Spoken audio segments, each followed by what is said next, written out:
All right, let's dive into one of the most common yet surprisingly mysterious things our bodies do. And to kick things off, I've got a little challenge for you. It's just one simple instruction. Yep, that's it. For the next few minutes, your only job is to try, really try, not to yawn. Seriously, let's just see how that goes for you. I bet some of you are already feeling it, aren't you? Because here's the crazy thing. Even just thinking about yawning or seeing the word pop up can be enough to trigger one. Feel that little tightness in your jaw yet? It is a fascinatingly powerful reflex. And that gets us to the bigger mystery. We always connect yawning with being sleepy. But is that the whole story? I mean, think about it. We yawn when we wake up, when we're bored, even when we're a bit nervous. Clearly, something else is going on here. So, let's get on the same page. What exactly is a yawn? Well, it's this involuntary reflex. A super deep breath in, a really big stretch of your jaw, and then a slow breath out. It's like a full-body reset in just a few seconds. Now let's tackle that main assumption we all have. Most of us just figure, oh, I'm yawning. My body wants to go to bed. But the real science paints a much cooler picture. Look, the whole tiredness thing isn't wrong. It's just incomplete. Of course, we yawn when we're tired, but we also yawn when we're bored, which is a big shift in our brain's arousal state. We even yawn when we're stressed, like an athlete right before a huge race. It's more of a state change signal, not just a sleep signal. Which, of course, leads us to the big question.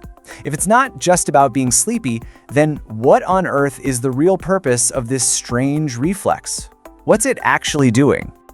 Okay, so let's get into the leading theory, and it's a cool one. And I mean that literally.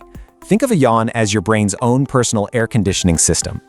That's right. The best, most solid evidence we have today suggests that the #1 reason we yawn is to regulate the temperature of our brain. This is what's known as the brain cooling theory. See, your brain is a lot like a computer. It works best in a very specific temperature range. When it gets a little too hot, whether from stress, being tired, or even just focusing really hard, it needs a way to vent that heat to keep running smoothly. And the way it works is pretty genius. First, that deep inhale pulls in a rush of cool air from outside. Second, that big, powerful jaw stretch actually pumps more blood to your head, acting kind of like a radiator to carry away heat. And finally, the exhale releases all that extra warmth. It's a perfect little 3-step cooling cycle. Now, you've probably heard that old theory that yawning is about getting more oxygen to a deprived brain. That was the popular idea for a long time. But get this, researchers had people breathe air with more oxygen and it didn't make them yawn any less. So while a yawn does involve a deep breath, it seems oxygen isn't the main driver here. Okay, so we've got the physical why, but what about the part that says something really profound about us as social animals? The fact that it's contagious. This is where a simple reflex turns into a powerful social signal.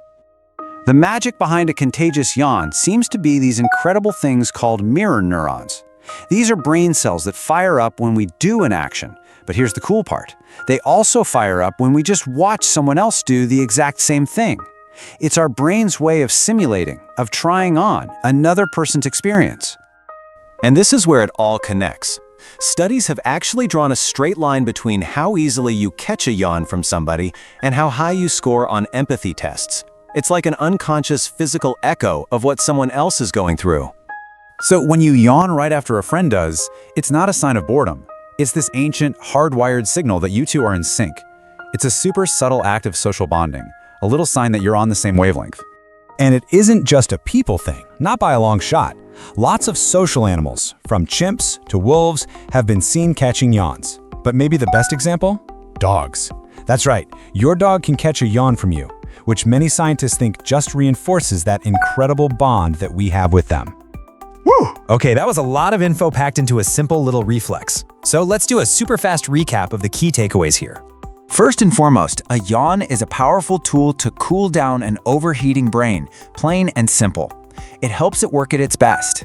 Second, just remember, that old theory about needing more oxygen, it's pretty much been replaced by the brain cooling hypothesis. Third, the reason it's so contagious is all thanks to those amazing mirror neurons in our brain that help us simulate what other people are doing. And finally, all of that contagion stuff is deeply linked to our ability to feel empathy. It's a subconscious signal that we are connected to the people around us.